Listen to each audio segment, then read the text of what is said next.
Chapter 6 Gideon. The Israelites did what was evil in the sight of the Lord. So for 7 years he ended to move with the people of Midian. The Midianites treated the Israelites very badly. That's why they made hiding places for themselves. They hid in holes in the mountains. They also hid in caves and in other safe places. Each year the people planted their crops. When they did, the Midianites came into the country and attacked it. So did the Amalekites and other tribes from the east. They camped on the land. They destroyed the crops all the way to Gaza. They didn't spare any living thing for Israel. They didn't spare sheep or cattle or donkeys. The Midianites came up with their livestock and tents. They came like huge numbers of locusts.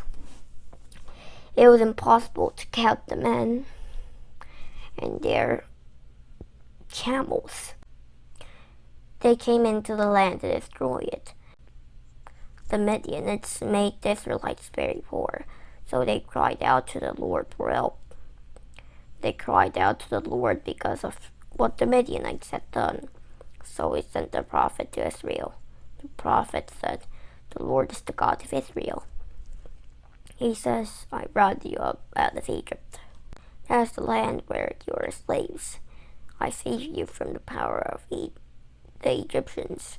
I saved you from all those who were treating you badly.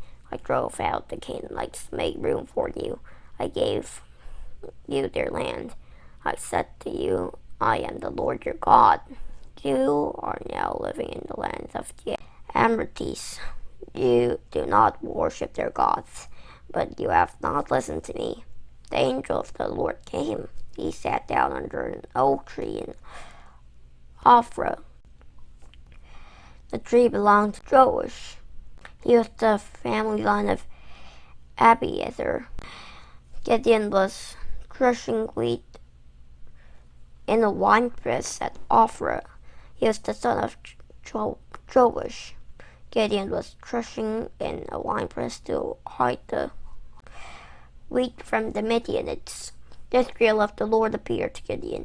He said, "Mighty warrior, the Lord is with you." "Pardon me, sir," Gideon replied. "You say the Lord is with us.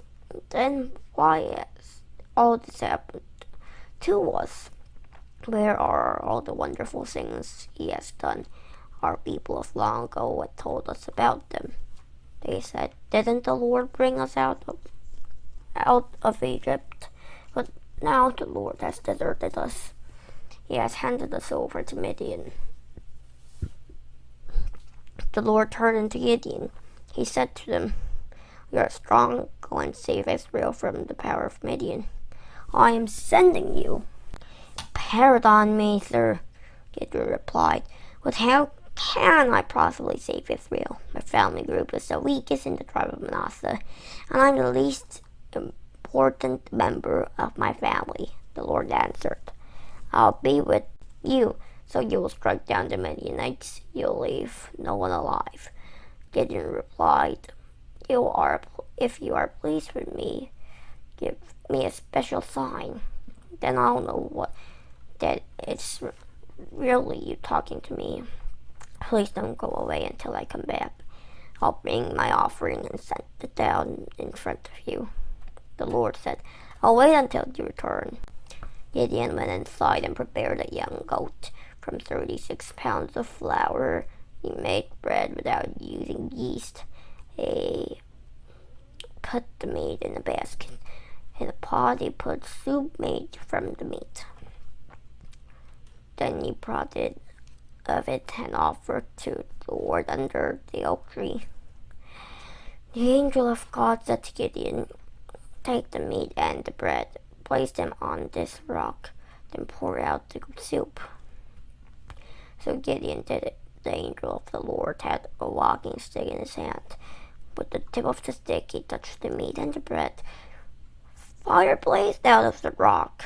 It burned up the meat and the bread. Then the angel of the Lord disappeared. Gideon realized it was the angel of the Lord. He cried out, "Oh, no, my Lord and King, I have seen the angel of the Lord face to face."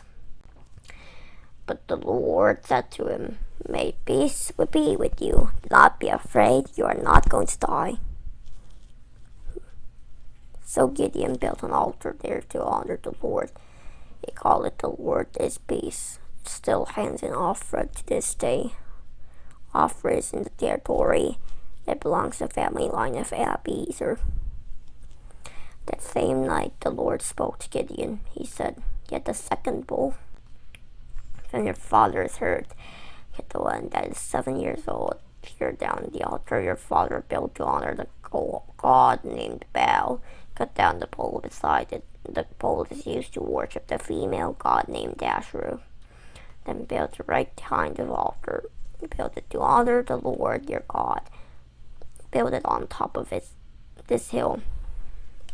And use the wood from the Asherah pole you cut down. Sacrifice the second bull as a burnt offering."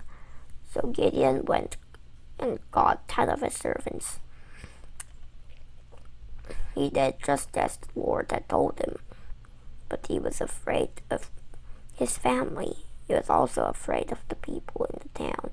So he did everything at night instead of during the day. In the morning, the people in the town got up. They saw that Baal's altar had been torn down. The Asherah pole beside it had been cut down. And the second bull had been sacrificed on the new altar that has been built. They asked to each other, "Who did this?" They looked into the matter carefully. Someone told them, "Gideon, the son of Joash, did it." Okay, so they totally lost their mind of God. The people in the town spoke to Joash.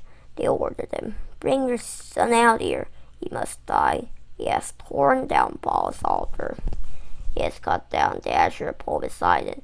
They're this. No mind." But Joshua replied to the angry crowd around him. Joash replied to the angry crowd around him. He asked, "Are you going to stand up for Baal? Are you trying to save him? Those who stand up for him will be put to death by morning. Is Baal really God? If he is, he can stand up for himself." When someone tears down his altar, that's why they gave Gideon the name Jerubbaal on that day. Gideon had torn down Baal's altar, so they said, "Let Baal take his stand against him." All the Midianites and the Amalekites gathered their armies together. Other tribes from the east joined them. All of them went across Jordan River. They camped in the valley of Jezreel. Then the Spirit of the Lord came to Gideon. So Gideon blew a trumpet to send for the men of Abiezer. He told them to follow him. He sent messengers all through Manasseh's territory. He called for the men for Manasseh to fight. He also sent messengers to the men of Asher, Zebulun, and Naphtali. So all those men went up to join the others. Gideon said to God, "You promised you would use me to save Israel. Please do something for me. I'll put a place of wool on the threshing floor. Suppose dew is only on the wool tomorrow morning, and suppose the ground all around it is dry, then I will know that you will use me to save Israel. I'll know that your promise will come true." And that's what happened. Gideon got up early the next day. He squeezed the dew out of the wool.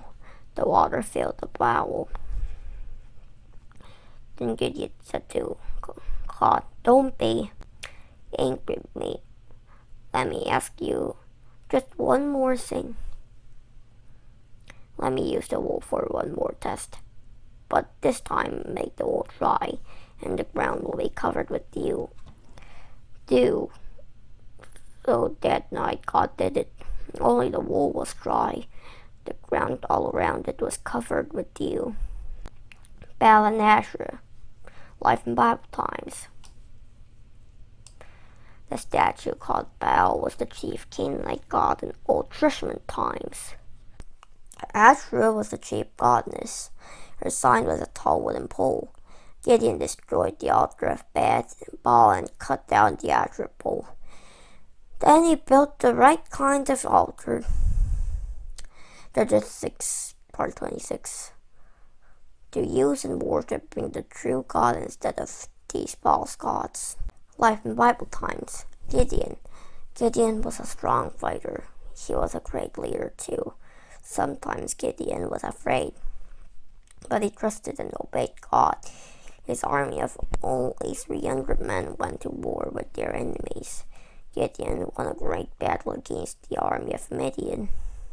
Dear God, round about Judges chapter 6 say, "They will be like a person like Gideon, but we will not be afraid of someone that doesn't trust God.